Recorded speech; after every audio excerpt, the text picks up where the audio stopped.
This Week in Jacksonville on Channel 4. A large white truck involved in a terror attack in Nice, France. Moments before the driver started shooting and plowed into a crowd during Bastille Day celebrations.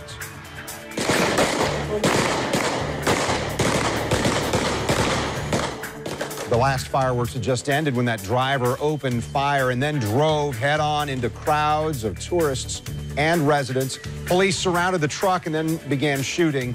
Hundreds left scrambling and running through the streets of Nice, France. France under attack, with that nation's president calling it terrorism. Experts have described it as, without a doubt, a terror attack. Although that road was blocked, the attacker managed to continue driving, we're told, for a mile along that packed area before being shot by police. So this morning, Rick Mullaney, director of JU's Public Policy Institute, is with us, and News4Jax political analyst Jennifer Carroll, also joining us, retired naval officer. Another terror attack, and for France, the second horrible assault in less than a year there, only a month after this terror attack we saw in Orlando. As we talk this morning and transition to politics, I guess the big question, how does this impact American politics, and to be specific, the presidential campaigns as we go into these 2 big weeks of national conventions? Well, you know, Kent, like so much in this 2016 campaign, your natural instinct may be wrong. Your natural instinct would be that you think as Secretary of State, foreign policy and terrorism would be an advantage to Hillary Clinton. And the initial polling suggests that when it comes to who's got the better temperament for foreign policy, it is Hillary Clinton. But polling suggests that the public trusts Donald Trump more to fight terrorism. And one of the challenges I think you're going to see, or one of the things you're going to see coming from the Trump campaign, is a criticism of Secretary Clinton as secretary, and as well as what may be some baggage for the Obama team, or presidency, when it comes to foreign policy and terrorism in particular. The failure to negotiate a status agreement in 2011 that led to the rise of ISIS, the failure to recognize the threat, and now this concern over all these terrorist attacks, from Bangladesh to Turkey to France to right here on our own soil. Yeah, but clearly this does rise to the level of, this has got to be one of the top topics, the key issues that candidates discuss, right? Well, Kent, just look a few months ago, what was the #1 priority for American voters as we went into this primary election? It was the economy. Right. Now the #1 priority is our border safety and security, our international affairs. So what does this mean to the candidates? First of all, we're going to see a change of how our police and law enforcement officers react and respond to many of these protesters that we're having now. We're going into the convention. It's going to be a different motive of operation as to how they respond to reduce the violence that may occur at these conventions. It's also going to change the dynamic as to how we have these particular, for example, we had the vehicle.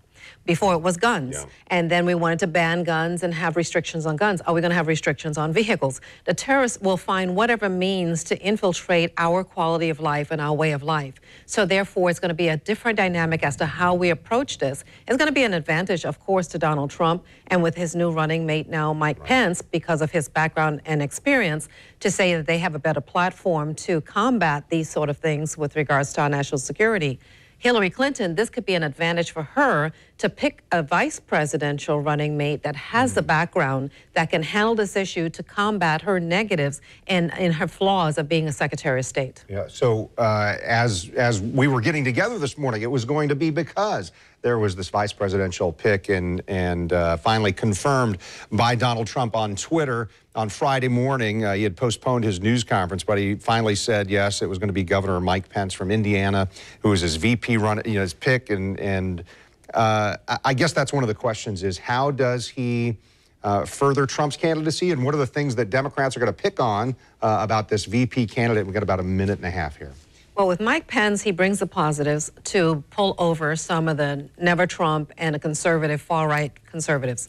For the negatives, he's had some issues with regards to being a governor and voting in favor of the Religious Freedom Act. And then he backpedaled a little bit, so some Republicans may not be comfortable with him that he can stay on course. But the LGBT community, that's going to be something, a tool in the Democrats' pocket to use against him. As far as abortion, he wants to ban abortion. That's been his position. That's going to be an anti-woman position that the Democrats are going to utilize against this ticket. And then he's been against NAFTA. He's for NAFTA. He was for TPP. So those are things that Donald Trump has been against. How does this ticket balance out? And Rick, let me give you the last 30 seconds on that topic. Good pick for VP? I think very solid. Traditional pick, conservative pick, low risk pick. And it also shows that Donald Trump, I think, wants to unite the Republican Party, sends a great message to those uneasy Republicans who are concerned about conservatism. It also, in the near term, gives them a little boost going into the convention. Very conservative pick. Maybe a little more upside with Christie and Gingrich in some ways, but also greater risk with them and some downside. He hasn't been on the national stage like those two have. Mike Pence hasn't. But I think a very solid pick, more conservative pick and a less risky pick. And we'll get to know more this week as we cover the Republican National Just Convention. Just to add in, I think he could have had a better pick with Mary Fallon, Governor Fallon. We are out of time. Thanks. So coming up, racing to replace Andrew Crenshaw. That's next on This Week in Jacksonville. Stay with us.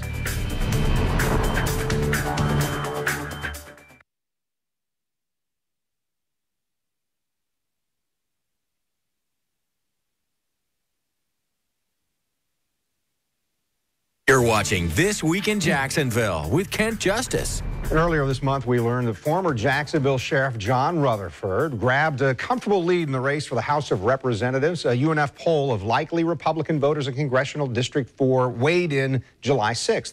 Rutherford has 27% of the voter support in this poll, followed by Hans Tansler, 13%, State Representative Lake Ray with 9%. Still, 46% of the voters said that they're unsure who they're going to vote for. Altogether, 7 Republicans are running in the primary. So we are joined by those 3 top candidates this morning that we just showed you, beginning with John Rutherford. And Sheriff, let me just, I guess, begin by asking about your perspective, the perspective you would bring to Congress, given your law enforcement background, after what happened in Orlando in the Pulse nightclub shooting. Yeah, Kid, I have to tell you, one reason I'm in this race, and I'm thankful to be in this race, is because what I saw occur in Orlando, where 50 of our citizens were murdered by a failed immigration policy and a failed national intelligence policy. And then shortly after that, you see 5 Dallas police officers gunned down because of the culture of death and violence that I've talked about here in this newsroom for the last 12 years. That is why I'm in this race, and that's why I'm thankful to be in this race, so that I can take that perspective of a law enforcement officer, having dealt with terrorist issues in the past. You know, I've put together a fusion center. I've run the Regional Domestic Security Task Force. I've created a links, a law enforcement network exchange for Northeast Florida and Southeast Georgia. I haven't just talked about these things, I've actually done them. Well, one of the questions we've been asking for now 5 weeks since the shooting in Orlando, how do you change it? What do you do to stop domestic terrorism, or to not have to worry about, I'm going to go to school or the office or the club and potentially get shot to death? I mentioned the failed immigration policy and the failed national intelligence policy. Let me tell you what I mean by that. If you look, Omar Mateen was born here, but his father was an immigrant, and his father was a known al-Qaeda operative. What's he doing here to begin with? Omar Mateen should have never been born in this country. I don't think. But once somebody is, then what do you, I mean, well, he's they a have to be citizen. vetted properly to begin with. That's what I'm saying. It's the result of a failed policy of how these people are being vetted. Just like the vetting of people for the transportation workers' identification card to get on our ports. You know, the feds can issue exceptions for crimes in those, for those individuals. Yet, local law enforcement and state law enforcement don't get the information on that exception. I think that's wrong. And those are the kind of things that I bring the perspective of keeping our community safe. Yeah. Let me ask you on a broader perspective, the presumptive nominee for Republicans is Donald Trump. He's already said he's going to repeal the Iranian nuclear weapons treaty if elected. What's your position on this, and how would you handle, you know, on that planetary scale, nuclear power, possibly nuclear weaponry? Right. Look, I am adamantly opposed to the Joint Comprehensive Plan of Action that was passed. We have released to a state sponsor of terrorism, the largest in the world, $100 billion in assets. Right. Now, if that is not destabilizing for that area, I don't know what is. Look, that's why I support wholly the MOU to stand with Israel in that region as the lone democracy. Also, I support their missile defense programs, which benefit us, Kent. You know, in the, for example, with the MOU, Currently, we're giving them $3.1 billion a year. That is Iran. And a lot of that, no, Israel. Okay, thank you. And you. a lot of that money is actually being spent with U.S. defense contractors, and they are developing missile technology, tunneling technology, which we now have access to for our southern border, which is another problem. We don't have sovereign borders anymore. And so those are all things that, you know, what I would love to do is go to Congress, become a member of the Committee on Homeland Security, and specifically get on to the Subcommittee on Terrorism and Intelligence. Yeah.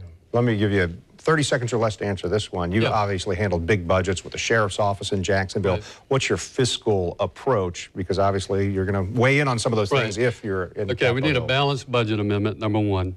We need to reduce the size of government by cutting the Department of Education, cut HUD. If you want evidence that HUD needs to be cut, go to Eureka Gardens and look at that.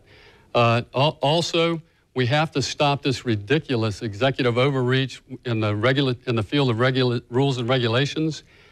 We have to reestablish the constitutional balance between the three branches of government. The executive overreach is killing our economy by writing these rules that just last year cost $1.2 trillion just for those rules that would have fallen under the REINS Act, R-E-I-N-S.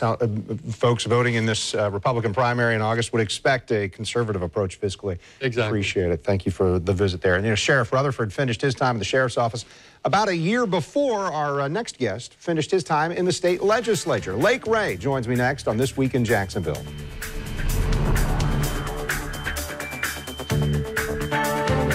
Congratulations. Let's selfie this incredible deal. Look at us now, Snapgrammers.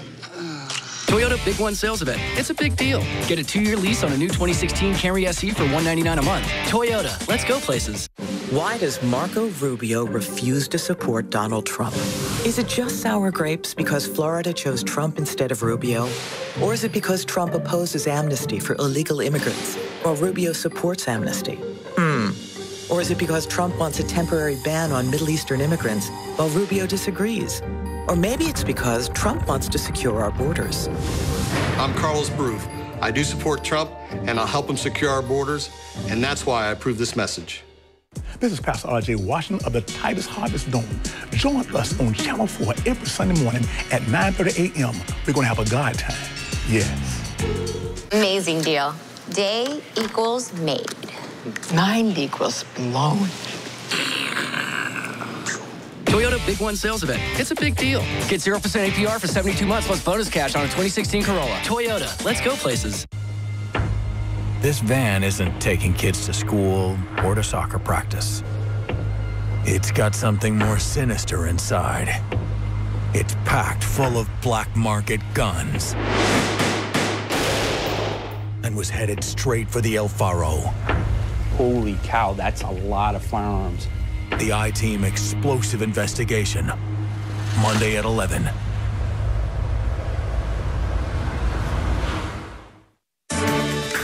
And Lake Ray III with us now, state representative since 2008, city councilman in Jacksonville for 8 years prior to that, professional engineer. Sir, why jump into this race to replace Andrew Crenshaw? I think it is so critical right now. We have a vacuum of experience that has occurred for our regional area. We now have a loss of Andrew Crenshaw. It's very questionable as to whether Congresswoman Corrine Brown will return. We have needs that are so important, not just for the port, but certainly for our military base and for support of our veterans in the area.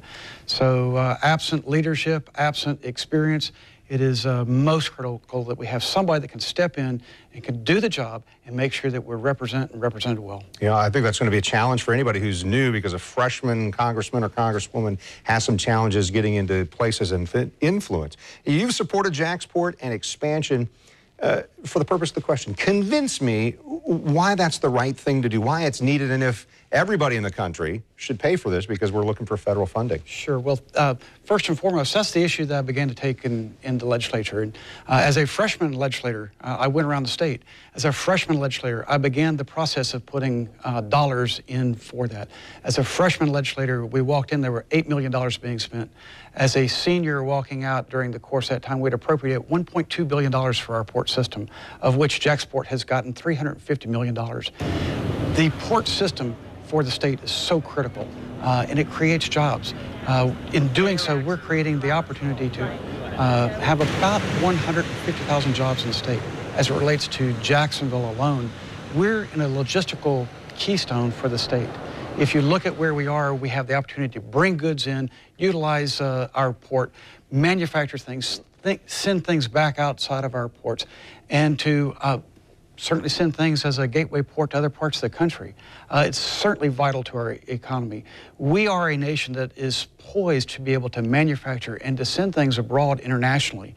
In doing so, we have this opportunity as Jacksport to be able to be key for import and for export. And that's why it's essential. It's not just a particular location on the map and to fight for it. It is about what it means connected with the needs of our nation. Yeah, and we know for our region, it's really connected to our economy and jobs and very important to us there. Republicans are often attacked as opponents to environmental protection, but water is so important to our state and to our region. How do you protect Florida's waterways and even groundwaters? Certainly, I think that that's one of the key things. It was interesting when I entered the legislature. I was asking some of my colleagues that are engineers. I said, "What do you think the most important issue is?" And it was water. I will tell you that I am more convinced now that it is water as a resource. It's cheap to us right now, but if we are not careful with those resources, if we do not do things to protect those resources, it will not only become expensive, but it will drive people away from us, thereby damaging our economy, whether you're talking manufacturing or whether you're talking those that are moving and migrating to our state. It is most imperative that we look out and protect that interest of our waterways. Waterways connected to what we were just talking about with the port. Why expand? Because the St. Johns River Keeper and some other concerned folks are saying, oh, that could potentially be harmful to the river. It's an outstanding question, other than that the U.S. Army Corps of Engineers has been the one to go through a very exhaustive study on that. And of course, there may be some challenges that are being put forward by the River Keeper, but when they look at that, they're going to have to overcome the science. And the science is what's out there that says that there can be reasonable offsets for deepening and improving the channel.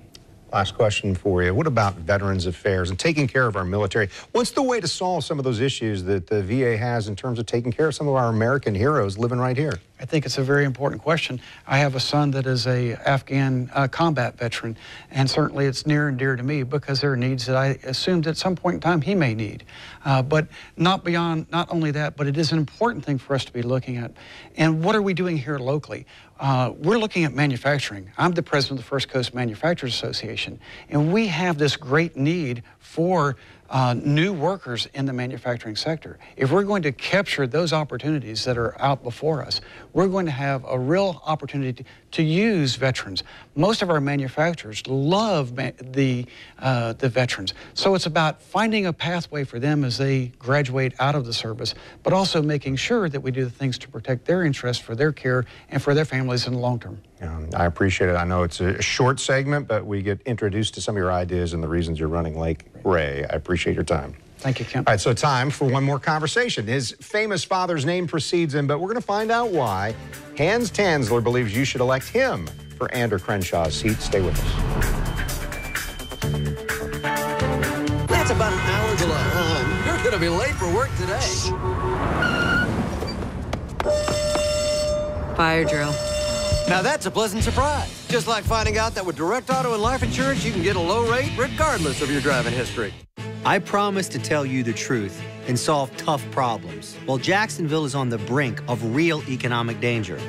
Our city has a $2.7 billion unfunded liability, a pension debt we are obligated to pay. There is a solution. Vote to extend the existing half-penny sales tax that will only apply to the unfunded liability and provide economic security. So I'm asking you to join me and vote yes for Jacksonville. Many times, injured workers are left with permanent injuries or restrictions that prevent them from returning to their jobs. Sometimes, their injuries are so severe, they become permanently disabled, leaving them with little or no income. At Morgan & Morgan, we help folks who cannot return to their jobs due to injuries obtain permanent disability benefits under both workers' compensation and Social Security laws. Don't assume you don't qualify just because the insurance company says so. Call us, Morgan & Morgan, for the people. Make tomorrow awesome with Xfinity TV from Comcast. Right now, you can get Xfinity TV for just $19.99 a month for 12 months with Xfinity On Demand included. Call 1-800-566-8080 today. Xfinity On Demand delivers thousands of hit shows, top movies, and more at no additional cost. So you can catch up on the latest episodes of TV's hottest shows anytime, anywhere. Switch to Xfinity TV for just $19.99 a month for 12 months with Xfinity On Demand included. Plus, ask how you can add HBO, Showtime, or Stars and enjoy award-winning TV shows and movies at home and on the go. There's no term contract and no early termination fee. Plus, it's all backed by our 30-day money-back guarantee. So it's risk-free. Tomorrow could be awesome if you call today. Call 1-800-566-8080. That's 1-800-566-8080. Xfinity, the future of awesome. That's about an hour till I'm home. You're going to be late for work today. Fire drill. Now that's a pleasant surprise. Just like finding out that with Direct Auto and Life Insurance, you can get a low rate regardless of your driving history. You're watching This Week in Jacksonville on Channel 4. Hans Tansler joins us for our final segment. If you didn't know him before, in the past 2 months, you've probably seen this local lawyer and businessman riding a horse and wearing a cowboy hat. You were the first one to the airwaves, and a little unconventional in this advertising. Why'd you decide that approach? There was so little time. I mean, Anders' announcement was so abrupt, and I had about 2 weeks to consider what I wanted to do, and then this was the moment that I wanted to choose to run for Congress. And in doing that, then there was approximately 2 months then to make me known to many voters and how to best do that. And my wife and I are blessed with a farm. We've been supported by the American Cattlemen's Association. I have no better clothes to wear than my blue jeans and my horse and my hat and my gun on my farm. We're going to show some of that. You're not going to listen to the advertisement. We'll show some of that while we're talking about it. And so it was a great setting for that, because our approach is really to get back to American values, the American dream. You know, I think that's what's suffering, and that's what really is my call to action, is that we desperately need to make changes in this country. And I wanted to make an impact early. Let people know that I'm running early, and let them know that I'm prepared to break some furniture early. Breaking the mold a little bit there. There are a lot of people who said, oh, who is that? So maybe accomplishing some of the point there. Let me ask a potential change, question of change here. A lot of folks are upset with how voting happens now. Gerrymandering in districts goes on. Closed primaries with write-in candidates. Even some of our folks in the community, it's important to them to talk about restoration of voting rights. What's important to you when it comes to voting, and what changes would you potentially make? Well, voting primarily, I mean, you'd like to believe that we're a pure democracy, but our founding fathers have had us be a republic. And so there probably needs to be a blend of democracy and republic notions. You know, some separation from a pure democracy and those that are representing. And so those changes have to be consistent with our founding fathers' intent. Now, the manner of it, constitutional changes, whether it be the state level, local level, you know, is something of legislative complication. But we have to go back to what is the core values of America. And the core values of America are being lost. And we need to get back to the American dream and the intent of the founding fathers. One of the things that's a dream for all of us is that we can feel safe. A lot of us don't feel safe these days because of domestic terror, and even on the international scene, what's going on with ISIS when it happens somewhere else than what we had in Orlando just a month ago. What's your proposal? How do we address the issue of domestic terrorism? Well, domestic terrorism is a product of a lot of things. I mean, one is the weakest military we have now since World War II, and that causes our enemies to not fear us and our allies to not respect us. But then getting back to immigration, there are about 3 aspects of that. There is the illegal immigration, where we need to shut the borders and just stop the illegal immigration. It seems simple. I don't understand why it's not being done. It seems un-American to a lot of us, though. Well, I mean, that's how we all got here. Yeah, well, my grandfather came through Ellis Island dead broke. And so there's proper ways of legally immigrating. And then when the legal immigration occurs, there ought to be enhanced screening of those who are here or on their way here to be as clear as we can be. It'll never be perfect, but clear as we can be, that they're not going to be a threat. And then those that are already here, then comes national security, some federal role, but there's a lot of local role there too.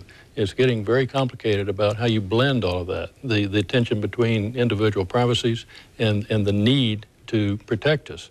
And Great Britain understands that, and I think we're increasingly going to understand that. Yeah, we have to, I would say. So how would you, as a freshman congressman, if you're elected, make a difference when it comes to the military in our area?